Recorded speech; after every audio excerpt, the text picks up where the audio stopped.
안녕하세요. 정진우입니다. 여러분, 혹시 최근에 주식 계좌를 열어보고 한숨 쉬신 적 있으신가요? 열심히 번 돈으로 투자를 시작했는데 왜 내 종목만 파란불이고 남들은 돈을 벌었다는 소리가 들릴까요? 저도 30대 초반엔 그랬습니다. 밤새워 차트를 분석하고 어려운 경제 용어가 가득한 리포트를 읽어야만 투자를 잘하는 거라고 믿었거든요. 그런데 말이죠.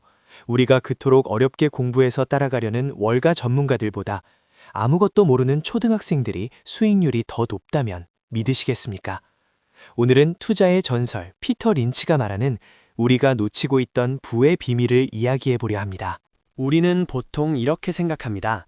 기관 투자자나 펀드 매니저는 우리보다 정보도 빠르고 분석력도 뛰어나니까 그들을 이길 수 없다고요.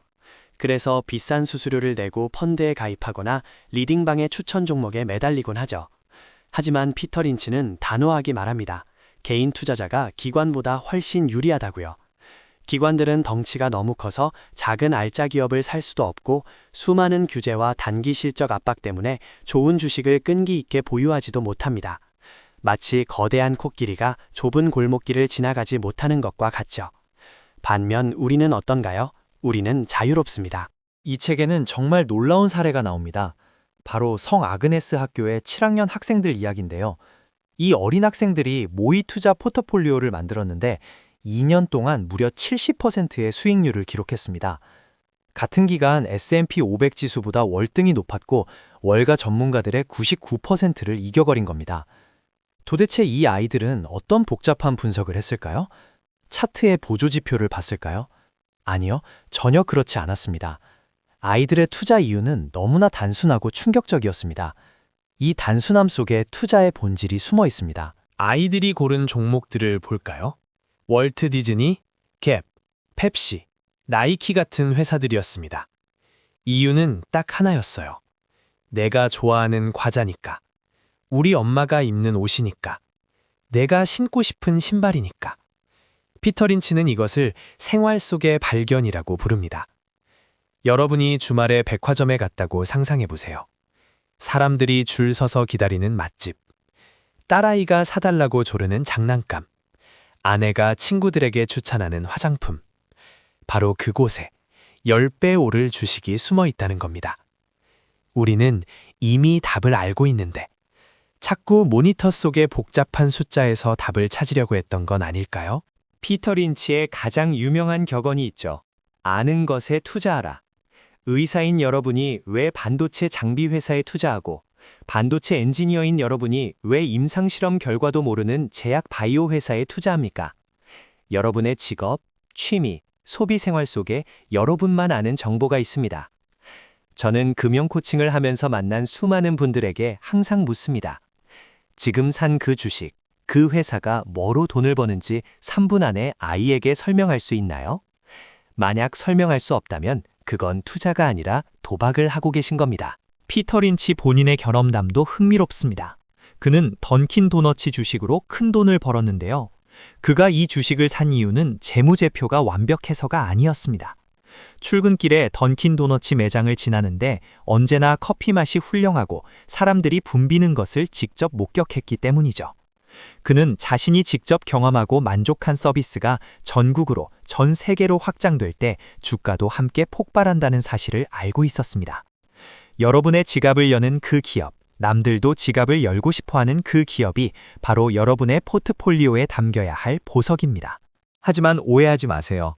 아는 것에 투자하라는 말이 무턱대고 좋아하는 브랜드를 사라는 뜻은 아닙니다. 피터 린치는 반드시 숙제를 하라고 말합니다. 매장에 손님이 많은 걸 확인했다면 그 다음엔 이 회사의 이익이 실제로 늘어나고 있는지 확인해야 합니다. 주식은 복권이 아닙니다. 기업의 소유권이죠. 기업이 돈을 잘 벌면 주가는 결국 오르게 되어 있습니다.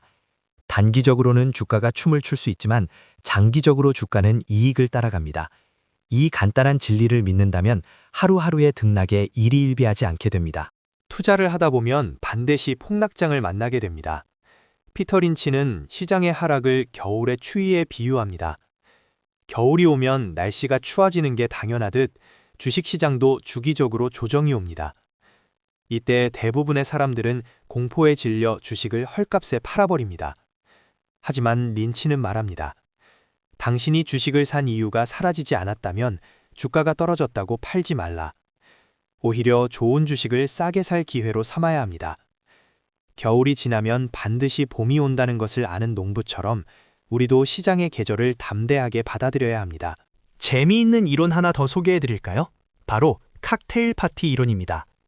파티장에서 사람들이 주식 이야기에 관심을 보이지 않고 치과 의사와 대화하려 한다면 시장은 바닥에 가깝습니다. 반대로 파티의 모든 사람들이 심지어 치과 의사까지 나에게 주식 종목을 추천하기 시작한다면 그때가 바로 시장이 과열된 상투라는 신호입니다. 주변을 둘러보세요. 지금 사람들은 주식 이야기를 하고 있나요? 아니면 주식이라면 쳐다보기도 싫어하나요? 대중의 심리와 반대로 행동할 수 있는 용기, 그것이 부의 그릇을 결정합니다. 피터 린치는 기업을 분류할 때 숫자보다 스토리에 집중했습니다. 이 회사는 저성장주의인가, 대형 우량주의인가, 아니면 급성장주의인가.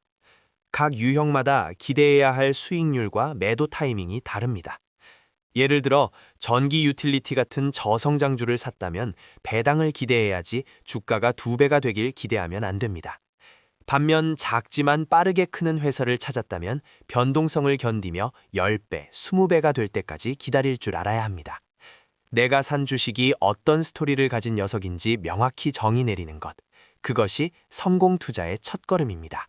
결국 투자는 머리 싸움이 아니라 배짱 싸움입니다.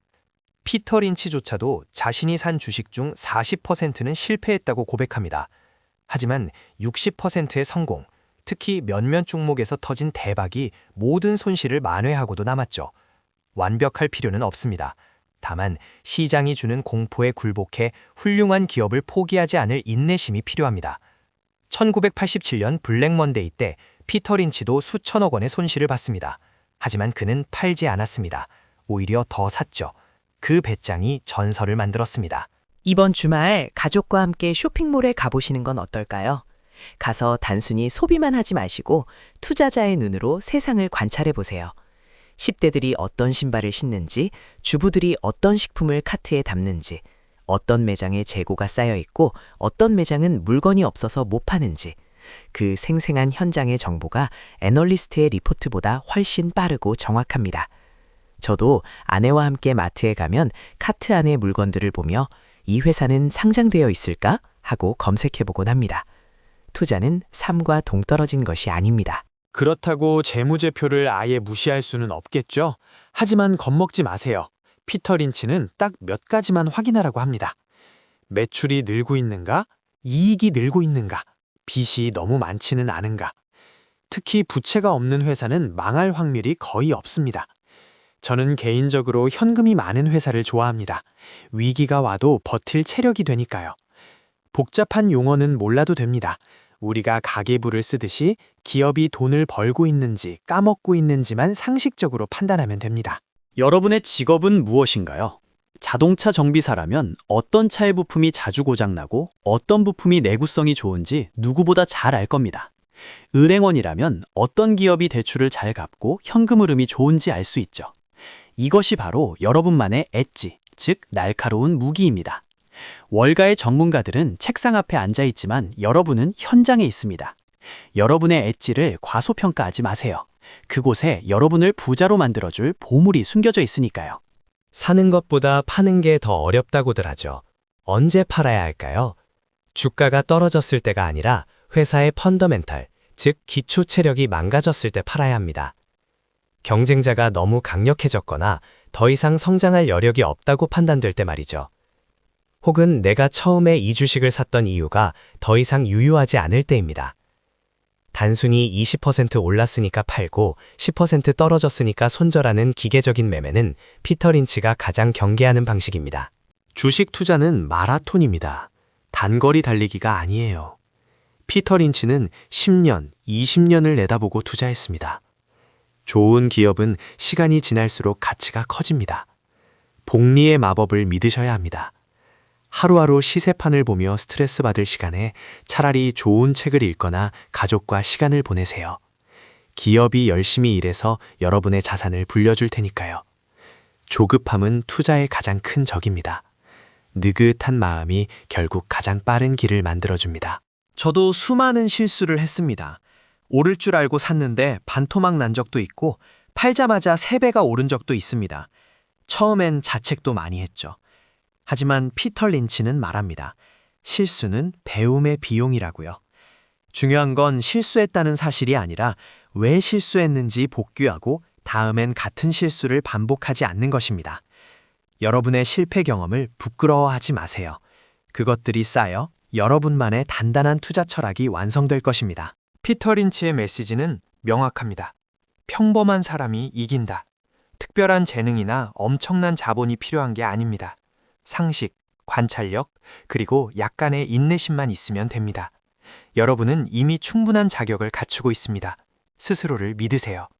월가의 전문가들이 모니터 속에 갇혀 있을 때 여러분은 살아있는 세상 속에서 진짜 가치를 찾아낼 수 있습니다. 우리가 부자가 되려는 이유는 무엇일까요? 단순히 통장의 숫자를 늘리기 위함은 아닐 겁니다. 사랑하는 가족과 더 많은 시간을 보내고 돈 걱정 없이 아이의 꿈을 지원해주고 노후의 배우자와 여행을 다니는 자유. 그 소중한 가치를 지키기 위해 우리는 투자를 합니다. 피터 린치도 은퇴 후 가족과 시간을 보내는 것을 가장 중요하게 여겼습니다. 투자는 행복을 위한 수단이지 목적 그 자체가 되어서는 안 됩니다. 늦었다고 생각할 때가 가장 빠를 때입니다. 지금 당장 여러분의 주변을 둘러보세요. 여러분이 매일 쓰는 치약, 여러분이 자주 가는 카페, 여러분의 스마트폰 속에 답이 있습니다. 작게 시작해보세요. 한 주라도 좋습니다. 그 기업의 주인이 되어 세상을 바라보는 시각을 바꿔보세요. 그 작은 변화가 10년 뒤 여러분의 인생을 완전히 바꿔놓을 것입니다. 투자는 두려운 것이 아니라 설레는 여정입니다. 여러분이 발견할 보석 같은 기업들이 세상 곳곳에 숨어 여러분을 기다리고 있습니다. 이제 전문가의 말에 휘둘리지 말고 여러분 자신의 상식을 믿고 투자하세요. 피터 린치의 말처럼 주식시장은 준비된 자에게 언제나 기회의 땅입니다. 여러분의 성공적인 투자를 그리고 경제적 자유를 진심으로 응원하겠습니다. 오늘 이야기가 여러분의 투자 마인드에 작은 불씨가 되었기를 바랍니다. 도움이 되셨다면 구독과 좋아요 부탁드리고요.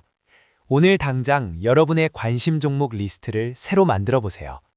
실천하는 사람만이 부의 주인이 될 수 있습니다. 감사합니다.